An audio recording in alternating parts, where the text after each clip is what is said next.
మట్కా భీమ్గల్లో జోరుగా సాగుతుందనే ఉద్దేశంతో వార్త పెట్టడం జరిగింది.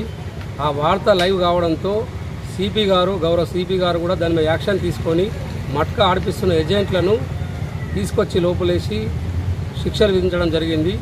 దాన్ని కక్ష సాధింపుగా పెట్టుకున్నటువంటి వ్యక్తి బాబాపూర్కు చెందిన నరేష్ అనే వ్యక్తి, గంగిటి నరేష్ అనే వ్యక్తి నన్ను ప్రతి విషయంలో కక్ష సాధింపుగా చేస్తున్నాడు, సంఘంలో లొల్లి పెడుతున్నాడు. అలాగే ప్రతి దగ్గర ప్రతి దాంట్లో నా దాంట్లో ఇన్వాల్వ్ అయ్యి అవసరం లేకున్నా కూడా నా పోలీస్ స్టేషన్లో పిటిషన్లు ఇవ్వడము, అతనికి డబ్బులు ఇచ్చేది లేకున్నా కూడా ఇచ్చేది ఉందని చెప్పేసి పిటిషన్లు ఇవ్వడం చేస్తున్నాడు. అలాగే జరుగుతూ నిన్నటి రోజున ఆయన మీద బెల్ట్ షాప్ నడుపుతాడు బాబాపూర్లో. బెల్ట్ షాప్ నడిపినందుకు ఎక్సైజ్ వారు వచ్చేసి దాడి చేసి పట్టుకోవడం జరిగింది. అది కూడా నేనే చేసిననే ఉద్దేశంతో నా మీద కక్ష కట్టి నా షాపుకు నిన్న 3 షటర్లలో బాబాపూర్లో గలదు దానికి నిప్పు అంటించిందని చెప్పేసి ఆయన మీద నాకు పూర్తిగా అనుమానం ఉన్నది.